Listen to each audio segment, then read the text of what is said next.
आले कोठून मी यौवना. So many people comment on social media की तुम्ही आजकाल दिसत नाही. म्हणजे and this was when I was doing जवानची पब्लिसिटी. सो माझं एक जवानचं पोस्टर मी टाकलं होतं ज्यात मी शाहरुख खानच्या शेजारी दिसते आणि that film has crossed 1,000 crores. So clearly so many people have seen it. Right. And then I get somebody saying अरे आजकाल तुम्ही कुठे दिसतच नाही, काय करत नाही का तुम्ही. आपलं culture is it really your culture? You don't even know. म्हणजे आपल्या प्रसादात जी साखर पडते ती साखरच भारतातली नाहीये. So true. Do we need to know हे खरं आहे की नाही? What is the purpose we are solving by making sure factual information correct आहे? त्यांनी काय फरक पडणार आहे आणि आता ह्यानी काय? सो हे सगळंच गडबडच आहे सगळं. I know. Not wanting to take a stand. Do we really is there a point in taking a stand is also a very big question for somebody like me and for my generation and future. Stand घेऊन काय होणार आहे? म्हणजे are we going to be able to achieve anything? Are we going to be able to do anything about it? So then do we not do anything? मग नाकर्तेपणा आणि the guilt of not even standing by the right. So this is what the play does. नमस्कार मंडळी, मी रीमा सदाशिव अमरापूरकर मुक्काम post मनोरंजनच्या या भागामध्ये तुमचं सगळ्यांचं स्वागत करते. आज माझ्या बरोबर ठक्की बसली. ऍक्च्युली माझ्याबरोबर गिरिजा आहे. हाय गिरिजा. हाय.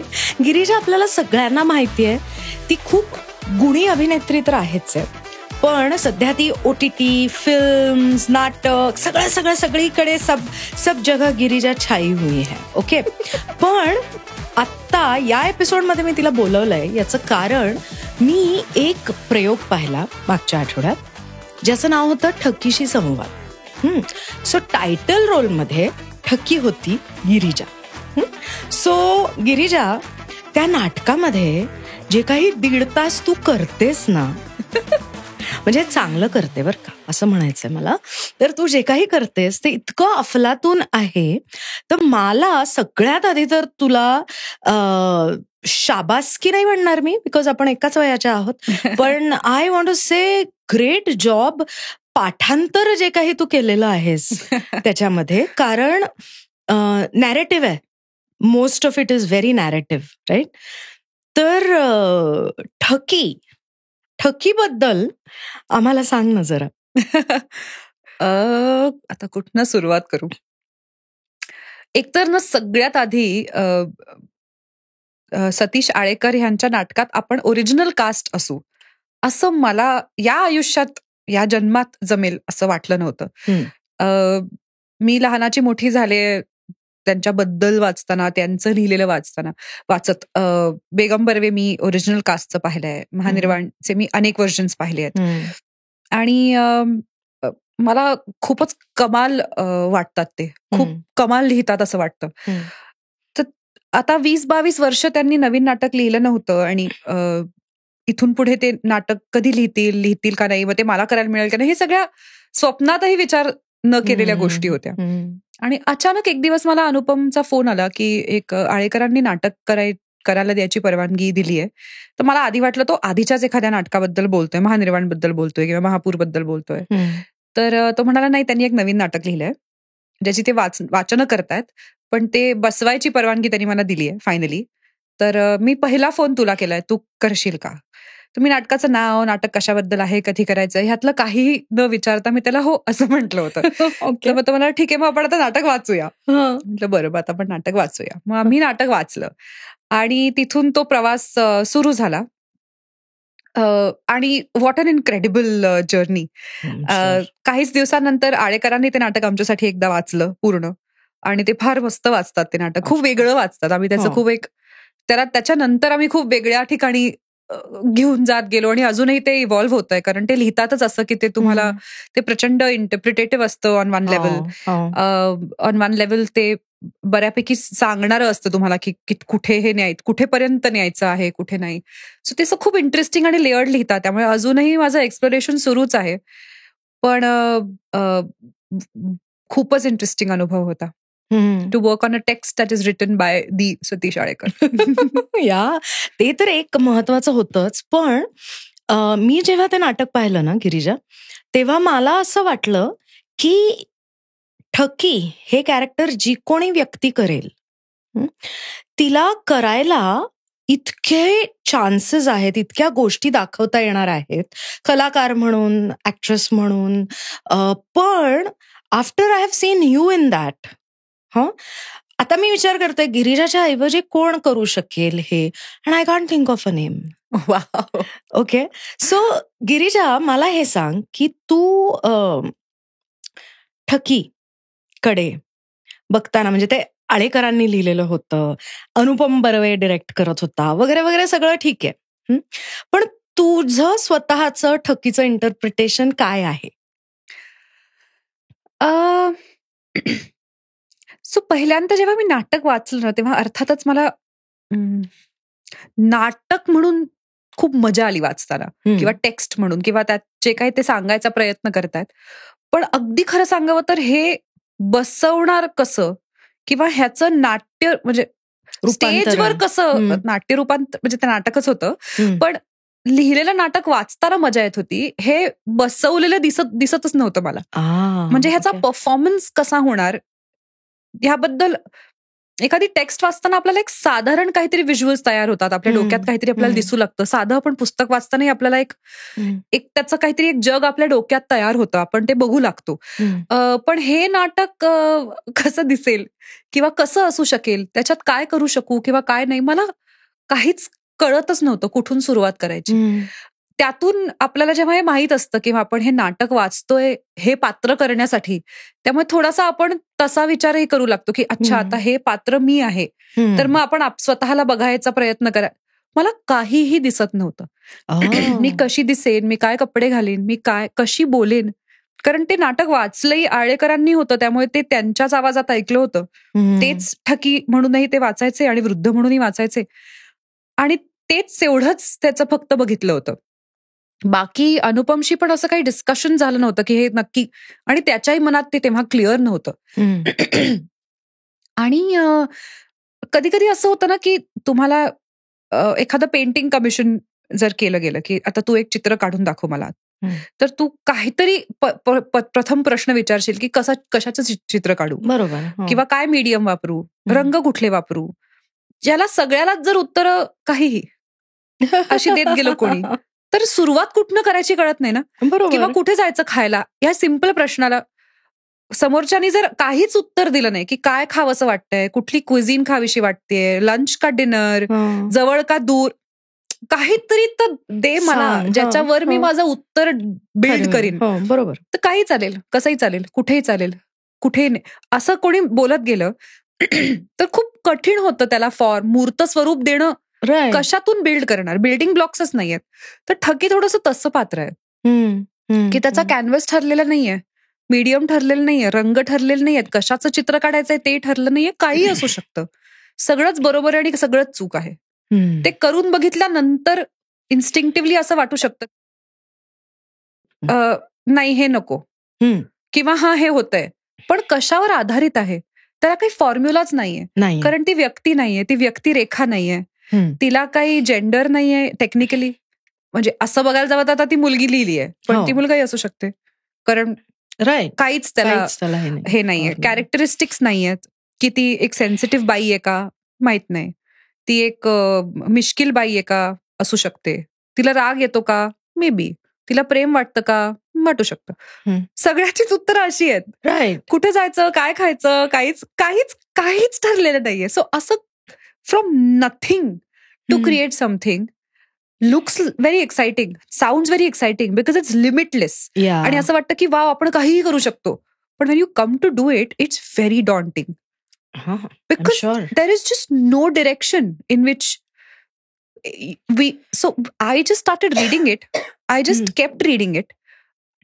आणि एका पॉइंटला काहीतरी हाताला लागायला लागलं असं वाटायला लागलं.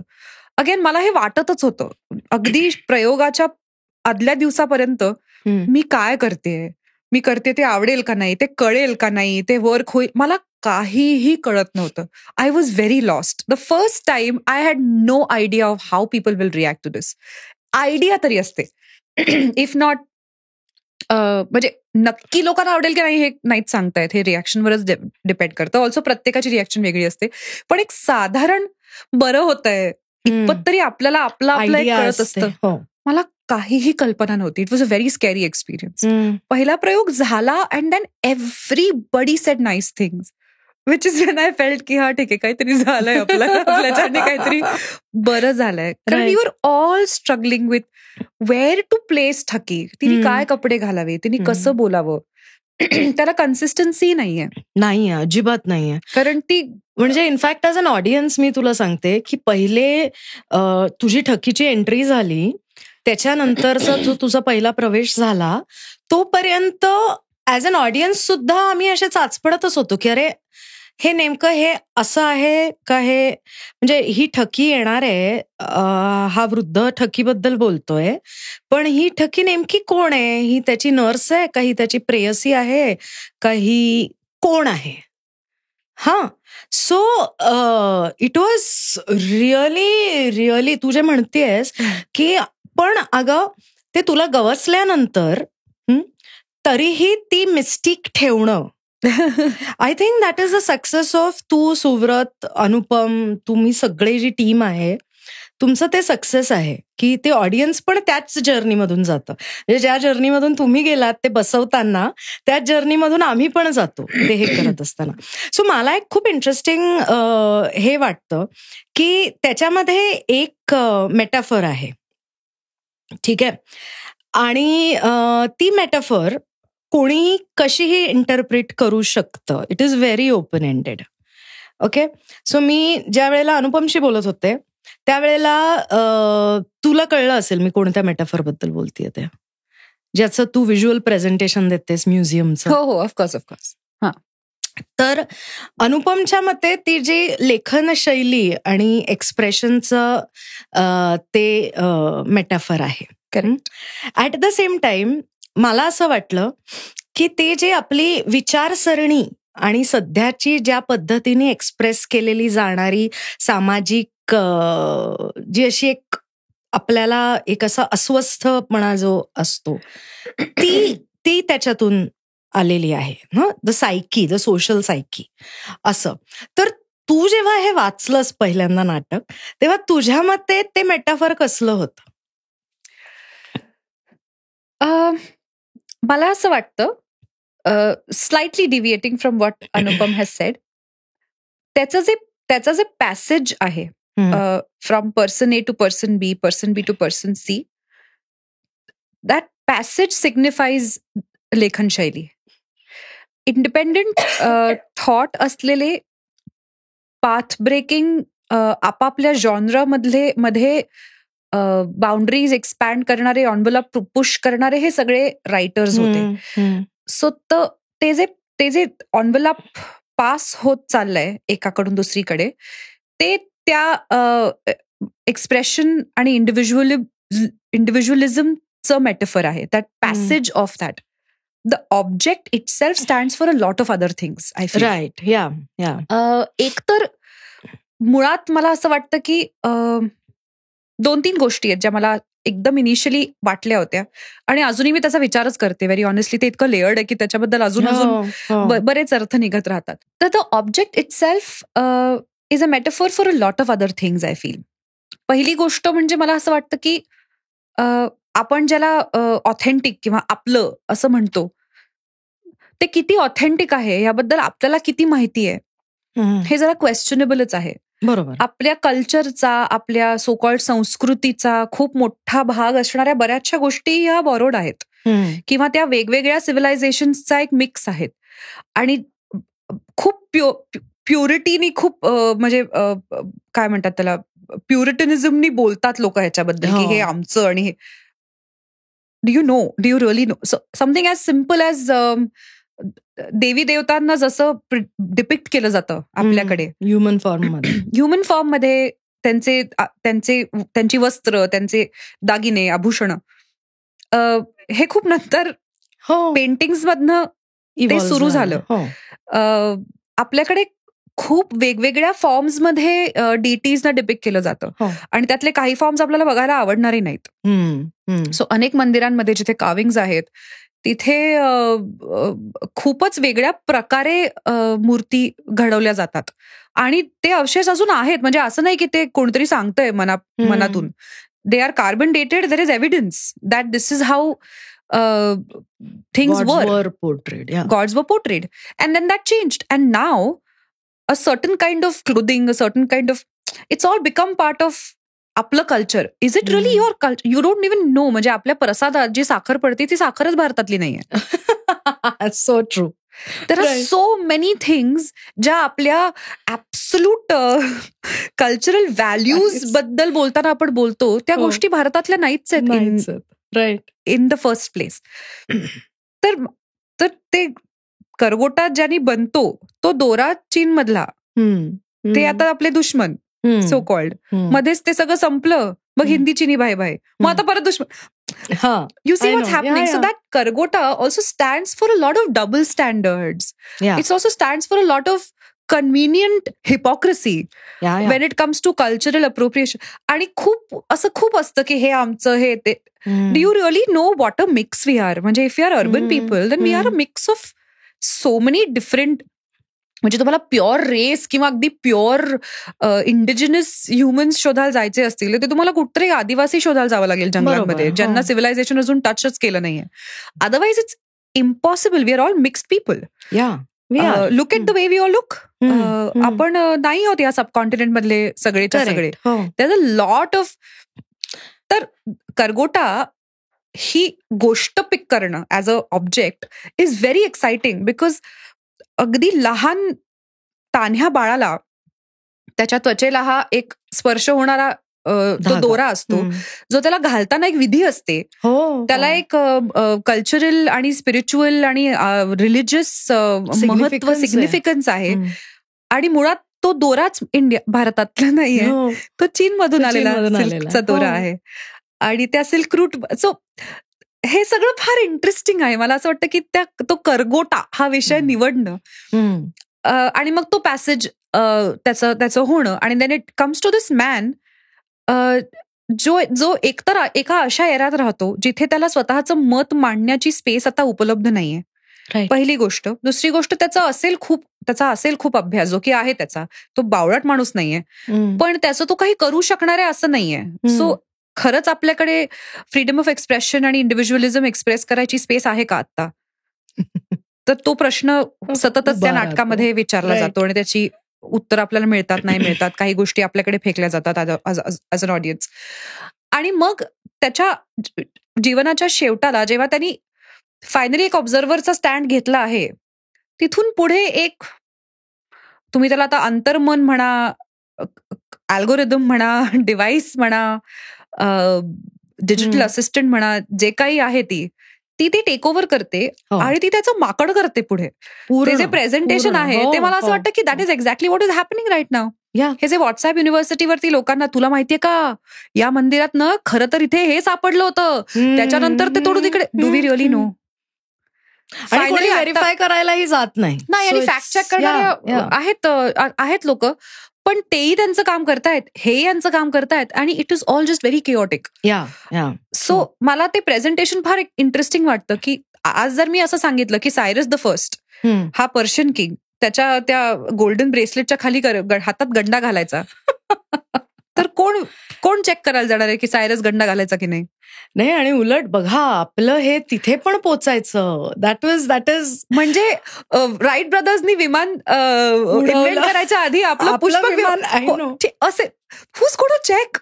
Whose going to tell you की हे खरंय की नाही? आणि my point is, do we need to know हे खरंय की नाही?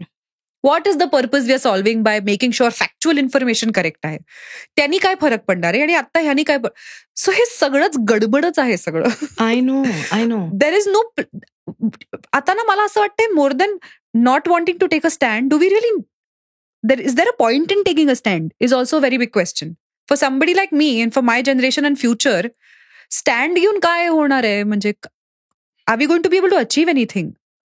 R we going to be able to do anything about it? So then do we not do anything?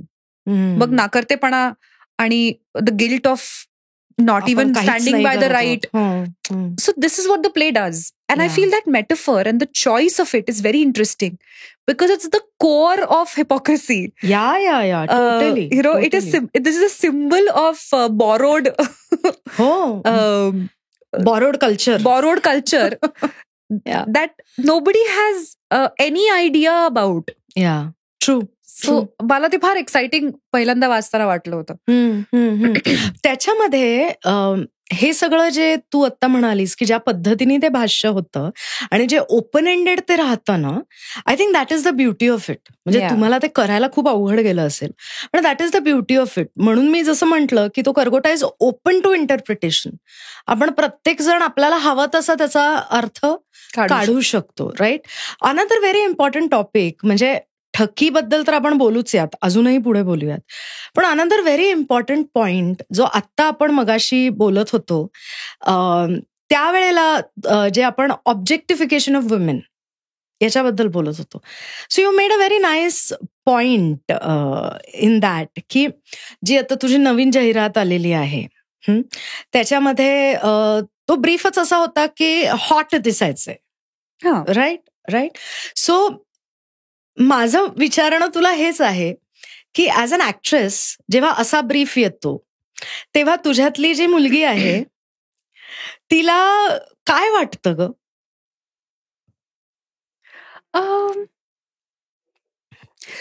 So hot दिसायचं आहे असा वन डायमेन्शनल ब्रीफ नव्हता.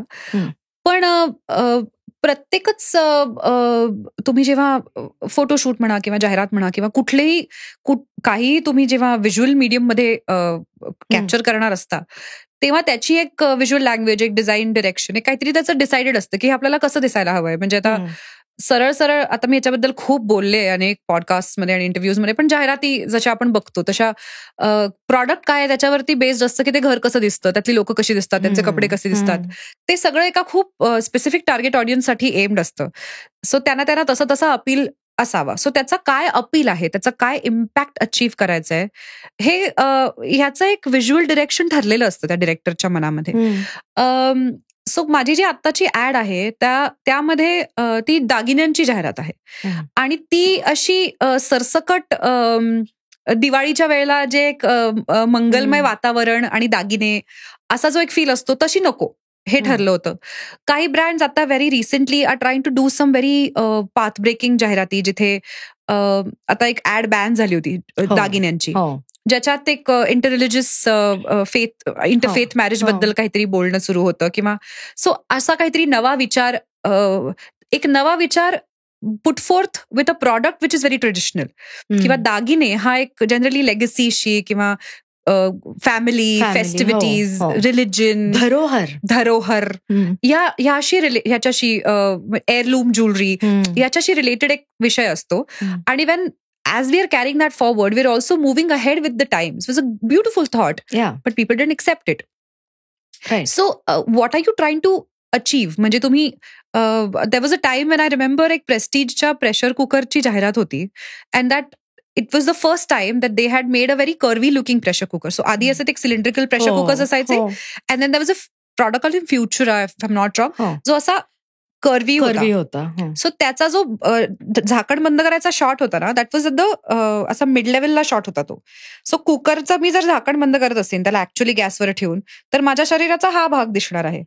So you could see the waist of that woman and you could see the curve of the cooker which is almost similar. And she just असा हात, तिने साडी नेसलेली असते, so त्या साडीतनं जे काही थोडीशी कंबर इथली दिसते ती असं ते कुकरचं झाकण बंद करते, अँड यू कुड almost see it's as curvy as the woman of your house.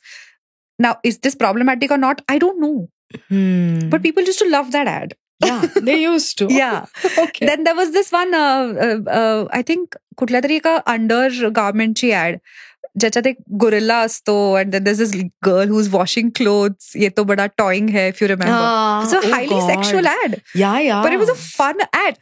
So my point is, you have to also see what gaze you are looked at from.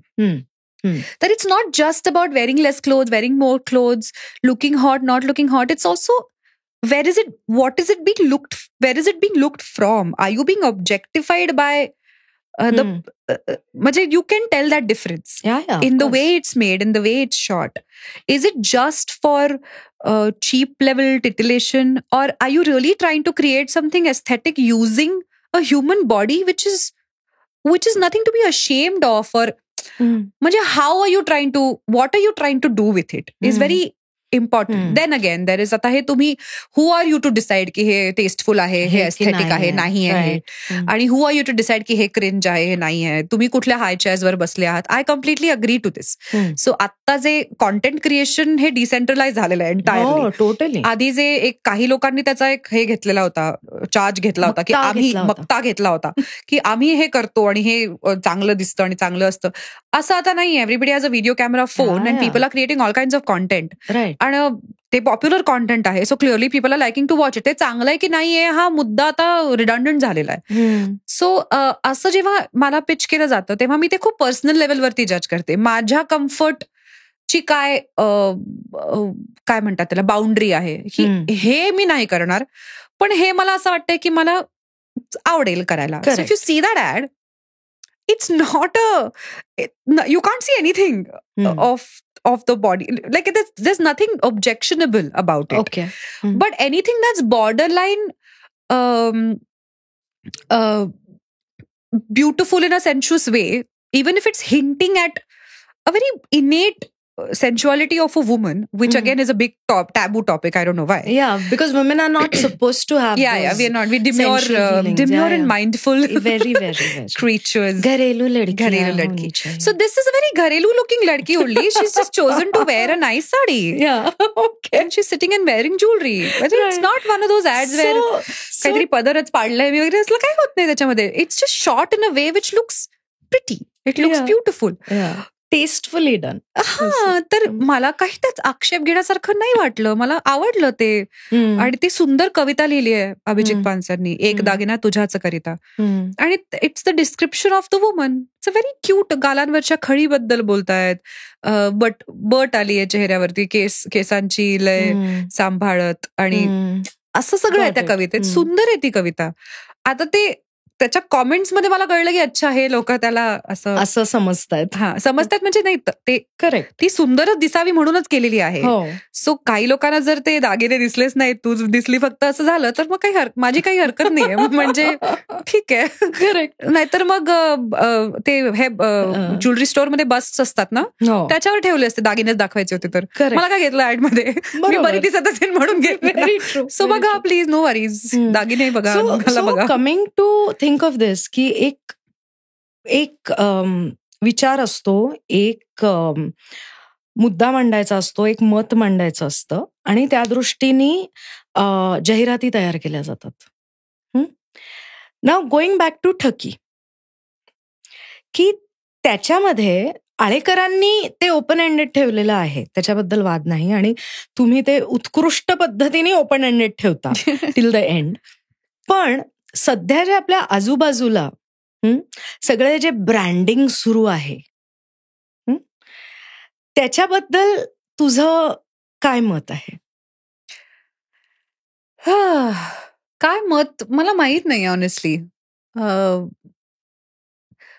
Like I was saying earlier, की एखादी गोष्ट चांगली असणं किंवा वाईट असणं, तिच्यावर काय कॉमेंट्स येत आहेत किंवा तिच्याबद्दल काय प्रतिक्रिया दिली जाते, हे कितपत महत्वाचं उरलंय मला माहित नाही. ते किती बघितलं जातंय हे सगळ्यात महत्वाचं. आता सगळा खेळ व्ह्यूजचा आहे, रेकग्नायझेबिलिटीचा आहे, फेमिलॅरिटीचा आहे. डेव्हलपिंग ब्रँड तयार यासाठी केला जातो कारण त्याला काहीतरी आयडेंटिफिकेशन येतं. बरोबर. मग तुम्हाला साधारण ते व्हिज्युअल क्यूज मिळाले की तुम्हाला कळतं की अच्छा हे ते आहे.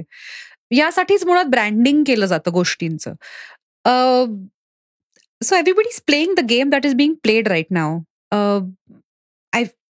This tide might change. So the perspective that I was asking from was की ज्या वेळेला ह्या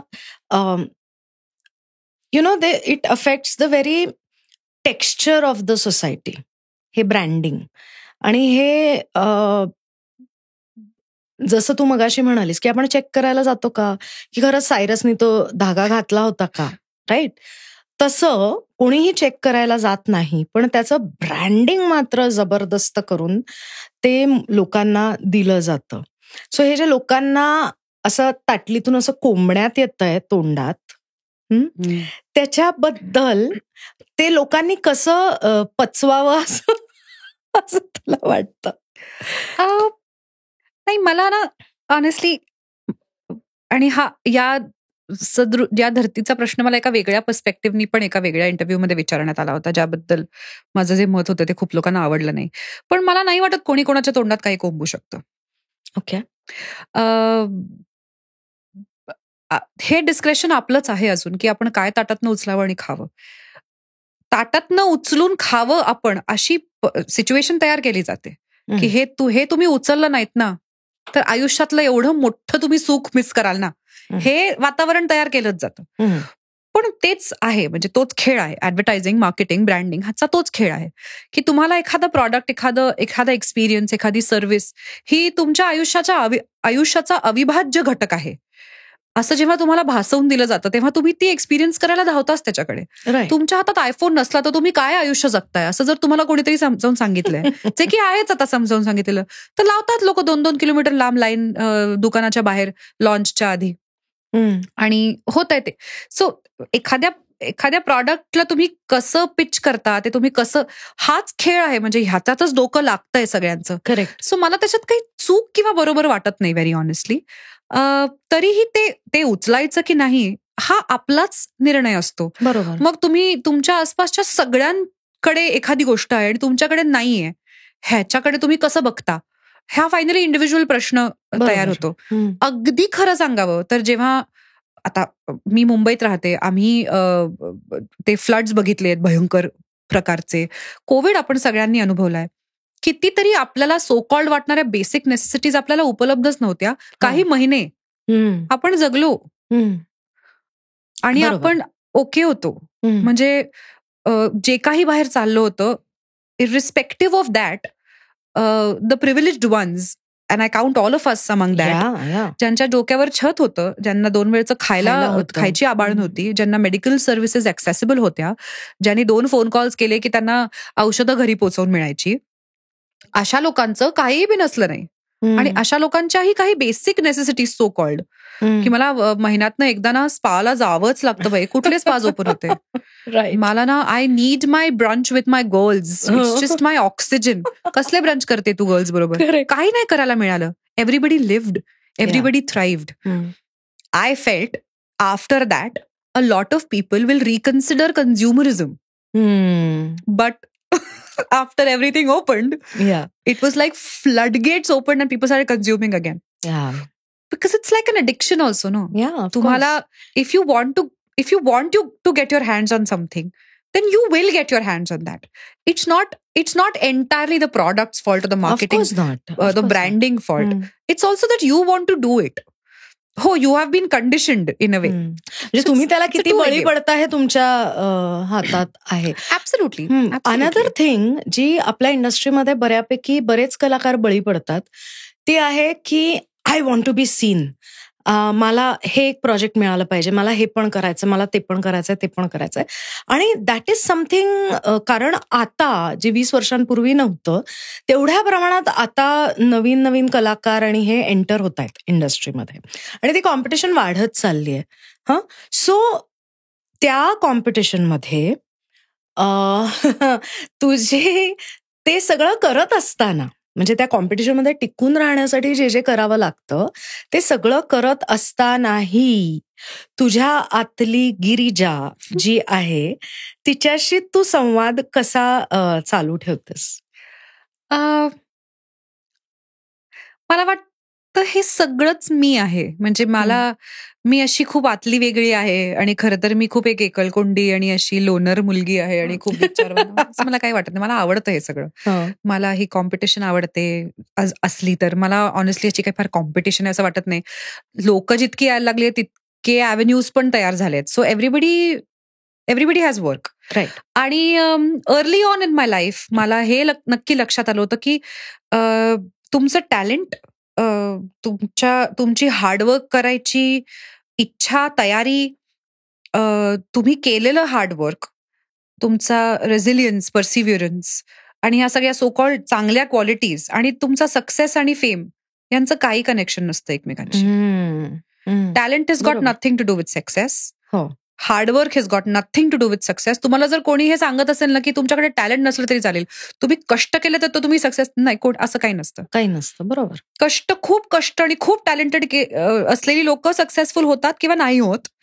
आणि आपल्याला त्यांच्याकडे बघून असं वाटतं की काहीच नाही करता येत यार या व्यक्तीला. ती व्यक्ती प्रचंड पॉप्युलर असू शकते. हो, बरोबर. सो हे म्हणजे असं कुठलाच नियम नाहीये ह्याला. तर ते ही एक कॉम्पिटिशन आहे का मला नाही माहित, कारण कॉम्पिटिशनला नियम असतात, कॉम्पिटिशनला क्वालिफाईंग क्रायटेरियाज असतात. बरोबर. कॉम्पिटिशनला एक बांधेसूदपणा असतो. इथे काहीच नाहीये, लॉजिकच नाहीये. आणि जो दिखता है वो बिकता है. सो आता एक छोटंसं उदाहरण सांगते मी. एका कुठल्या तरी छोट्या गावात काहीतरी शूट करायला गेले होते. एक पॅरलल फिल्म होती, जरा आर्टसी सिनेमा होता. आणि आम्हाला असं वाटत होतं की बाबा फेस्टिवल सर्किट्समध्ये जाईल आणि चिफला ओपन होईल. आणि आम्ही खूपच म्हणजे we were very happy about what we were doing. खूप असा काहीतरी गहन विषय आणि खूप आम्हाला we were on an intellectual high at that point.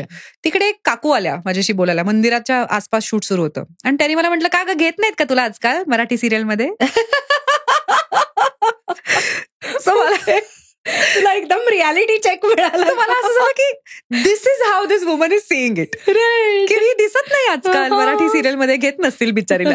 आणि मला इथे वाटत होतं की प्लीज मी सिरियल करत नाहीये, मी एक फेस्टिवल्सला जाणारी फिल्म करते. What world am I living? So it's all very objective and perspective वर डिपेंड करतं. For a lot of people तुम्ही टीव्हीवर दिसत नसाल तर your out of work. Right. So many people comment on social media की तुम्ही आजकाल दिसत नाही. म्हणजे and this was when I was doing जवानची पब्लिसिटी. सो माझं एक जवानचं पोस्टर मी टाकलं होतं, ज्यात मी शाहरुख खानच्या शेजारी दिसते. आणि that film has crossed 1,000 crores. So clearly so many people have seen it. Right. And then I get somebody saying, अरे आजकाल तुम्ही कुठे दिसतच नाही, काय करत नाही का तुम्ही? But that's how it is. So एक कॉमन प्लॅटफॉर्म जिथे तुम्ही लोकांना दिसत राहाल is your on social media channel, जिथे तुमचे डेडिकेटेड सबस्क्रायबर्स आहेत, तुम्हाला फॉलो करणारी लोक आहेत.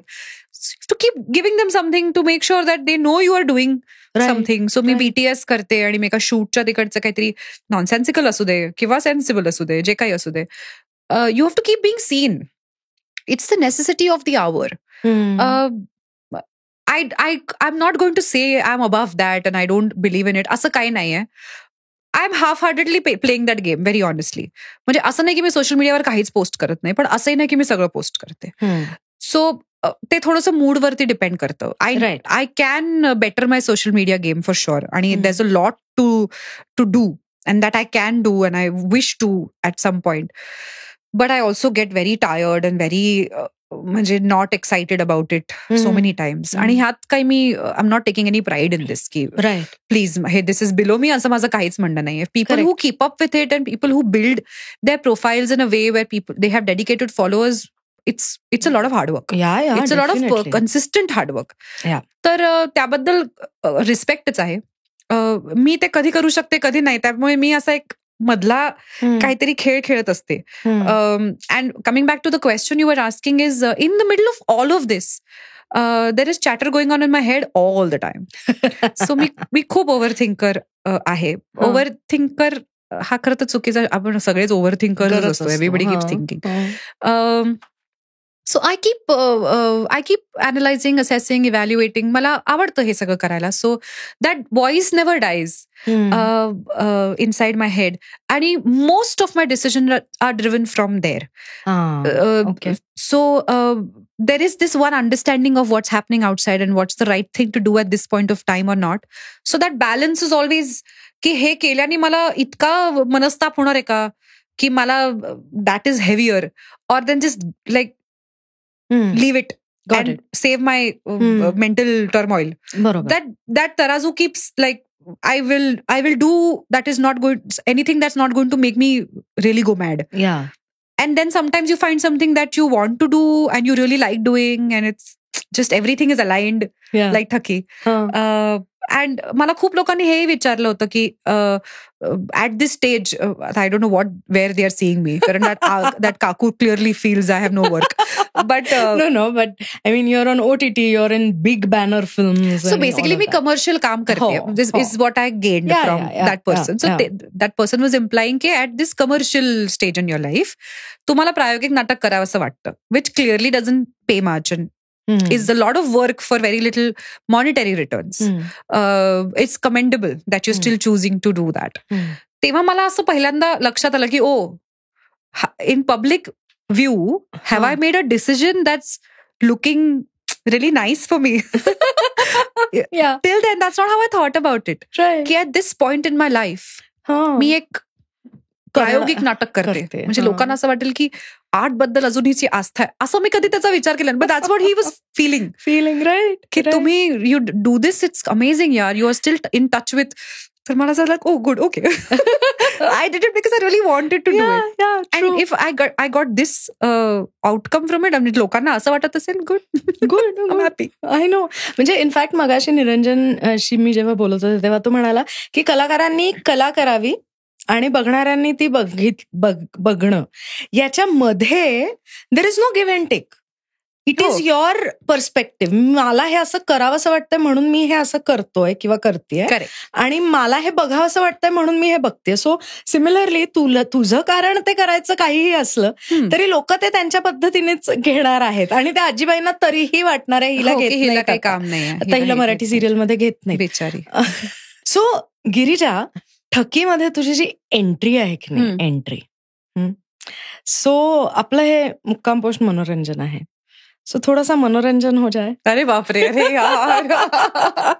सो तुझी जी एंट्री आहे तेव्हा जे तू गात येतेस त्याची आम्हाला झलक मिळू शकते. अरे यार, अख्खा इंटरव्ह्यू मी मध्ये मध्ये करून खोकला काढला, कायला सांगते. सो ही एंट्री अशी असावी हे अनुपमचंच मत होतं, कारण त्यात एंट्री होते साधी, आणि त्याच्यानंतर ती विचारते काय झाली की नाही दणक्यात एंट्री. तर तो म्हणायचा की दणक्यात तर नाही झाली एंट्री, मग दणक्यात व्हायला पाहिजे, मग काय करूया, मग असं करूया, तसं करूया. म्हणून ते गाणं आलं. आणि मग ते काय असं ओरिजिनल गाणं, म्हणजे खरं गाणं नाहीये ते, आम्ही बनवलेलं गाणं आहे. I know.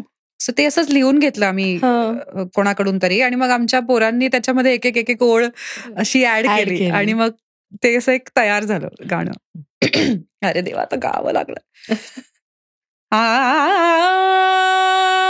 आले कोठून मी यौवना, आले कोठून मी यौवना, एकांती ह्या मी तव जवळी, वयै तुके की लागली कवळी, हाक देता धनी मी आले, हाक देता धनी, हाक देता धनी मी आले, आले दर्शना, कोठून मी यौवना, आले कोठून मी, कोठून मी, कोठून मी यौवना. वा वा वा वा वा, मजा आ गया. सो गिरिजा, तुझी धावपळ सुरू आहे. तू आत्ता मुंबईहून धावत पळत आलेली आहेस, उद्या सोलापूरला धावत पळत जाणार आहेस. त्या सगळ्यामध्ये तू आमच्याशी गप्पा मारायला आणि ठकीशी आमची ओळख करून द्यायला वेळ काढलास, त्याच्याबद्दल थँक्यू. आणि ऑल द बेस्ट. तू असेच निर्णय घेत जा, जे तुझी कारणं जी काही असतील ते लोकांना वाटलं पाहिजे क्या बात आहे यार, ह्या स्टेजला येऊन ही हे करते. So all the best for that. Thank. आणि here's to seeing you in many more brilliant performances. Thank you. आणि many more brilliant films, series, of course नाटकं. It's very kind of you. Thank you so much. Thank you.